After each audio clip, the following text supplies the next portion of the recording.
அல்லாஹ் குர்ஆனில் சொல்லுகிறான், அகிமிஸ் ஸலா இன்னஸ் ஸலாத்த தன்ஹா அனில் ஃபஹ்ஷாஇ வல் முன்கர்.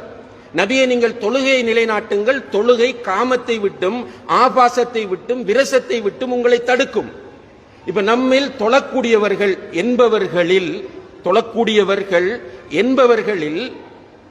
ஒரு 10-15 வீதமானவர்கள் தான் ரெகுலராக தொழுகையை பேணி தொழுகிறவர்கள். நன்றாக கவனித்துக் கொள்ளுங்கள். தொழக்கூடியவர்கள் இப்ப ஜும்மாவுக்கு அல்ஹம்துலில்லாஹ் ஒரு 1500 பேர் இந்த பள்ளிக்கு வந்திருக்கிறோம் என்று சொன்னால், இந்த 1500 பேரில் நீங்கள் 5 நேரம் தொழக்கூடியவர்கள் யார் என்று கையை தூக்க சொன்னால், இதிலே நான் நினைக்கிறேன் ஒரு 10ல் ஒரு பகுதியினர் கையை தூக்குவார்கள். அந்த 10ல் ஒரு பகுதியில் நீங்கள் நேரம் மிஸ் ஆகாமல் உரிய நேரத்திற்கு அந்த தொழுகையை ஜமாத்தோடு தொழக்கூடியவர்கள் எத்தனை பேர் என்று கேட்டால், ஒரு உதாரணமாக 100 பேர் நாங்கள் 5 வக்தும் தொழக்கூடியவர்கள் என்று கைதூக்கினால், அந்த 100லே நான் உறுதியாக சொல்லுவேன் ஒரு 10 பேர் மட்டும்தான் உரிய நேரத்தில் ஜமாத் மிஸ் பண்ணாமல் தொழக்கூடியவர்கள் இருப்பார்கள். அல்லாஹ் தொழுகையை நமக்கு தந்து யூதர்களை போன்று நீங்கள் இருந்து விடாதீர்கள், ஏனைய காமுகர்களை போன்று நீங்கள் இருந்து விடாதீர்கள். உங்களிடத்தில் இயல்பாக நான் காமத்தை வைத்து படைத்திருக்கிறேன், அல் கரீசா அல் ஜின்சியா என்பதை படைத்திருக்கிறேன். அதை ஹலாலாக பயன்படுத்துவதற்குரிய பக்குவத்தை உனக்கு தருவது தொழுகையாகும். எனவே அந்த தொழுகையை நீ ஒழுங்காக பேணி தொழு என்று அல்லாஹ் சொல்லுகிற போது, நம்முடைய வாலிபர்களும் நம்முடைய சமுதாயத்தில் உள்ள நாளைக்கு மௌத்தாகுவேன் என்கிற நிலையில் இருக்கிற முதியவர்களும் தொழுகையுடைய விஷயத்தில் யூதர்களுடைய சதிவலைக்குள் பின்னப்பட்டு விட்டு இங்கே வீடியோவை பார்க்கிற நேரத்தில் அழுகிறார்கள் என்று சொன்னால், இந்த அழுகைக்கு என்ன அர்த்தம் என்று அவரவர் தான் முடிவெடுக்க வேண்டும் என்பதை இந்த இடத்தில் அல்லாஹ்வை சாட்சியாக வைத்து நான் சொல்லுகிறேன். இன்றிலிருந்தாவது நான் தொழ வேண்டும் என்று அல்லாஹ்விடத்தில் சத்தியம் செய்து ஒருவர் முடிவெடுக்கவில்லை என்று சொன்னால், அவருடைய நிலைமையை அவரே தீர்மானித்துக் கொள்ள வேண்டும். அதற்கு அல்லாஹ்வும் பொறுப்பல்ல, உலமாக்களும் பொறுப்பல்ல, சமூகமும் பொறுப்பல்ல, பெற்றோரும் பொறுப்பல்ல.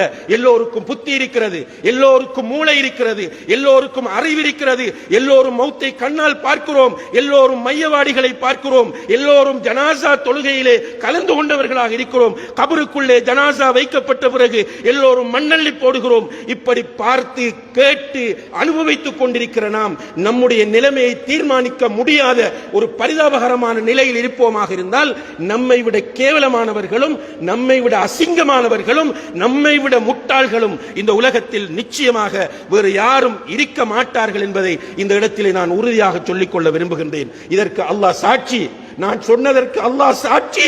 நான் இந்த இடத்திலே சொன்னதற்கு நிச்சயமாக இந்த ரப்புல் ஆலமீன் சாட்சியாக இருக்கிறான். நாளை கபரிலும் மறுமையிலும் அல்லாஹ் தொழுகையை பற்றி கேட்கிற போது யாருமே நீங்கள் தப்ப முடியாது. இதற்கு நான் அல்லாஹ்வை பொறுப்பாக்குகிறேன் என்பதையும் இந்த இடத்தில் மிக கவலையோடும் உறுதியோடும் சொல்லிக்கொள்ள விரும்புகின்றேன். இன்றிலிருந்து இங்கே எல்லோரும் நிதானமாக கேட்டுக் கொண்டிருக்கிறீர்கள். ஒவ்வொருவரும் உங்களுக்கென்று எடுங்கள். மற்றவனை பார்க்காதீர்கள், வாப்பாவை பார்க்காதீர்கள், கூட பிறந்தவனை பார்க்காதீர்கள், மகனை பார்க்காதீர்கள், மௌலவியை பார்க்காதீர்கள், நிர்வாகிகளை பார்க்காதீர்கள்.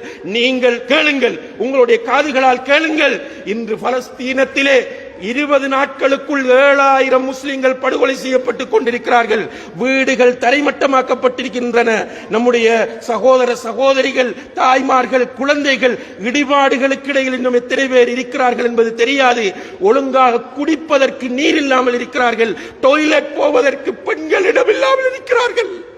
இந்த நிலையில் கண்ணியத்திற்குரிய சகோதரிகளே, நாம் குறைந்தபட்சம் நம்முடைய ரப்புக்கு நன்றி செலுத்துவதற்காக, நம்மை நாம் திருத்திக் கொள்வதற்காக நாம் 5 நேர தொழுகையை கூட தொழ முடியாத ஒரு கேவலமான நிலையில் இருப்போமாக இருந்தால் நம்மை என்னவென்று சொல்வது என்பதை நீங்கள் ஒவ்வொருவரும் முடிவெடுத்துக் கொள்ள வேண்டும் என்கிற பொறுப்பை உங்களிடத்திலே நான் ஒப்படைத்துக் கொள்கிறேன்.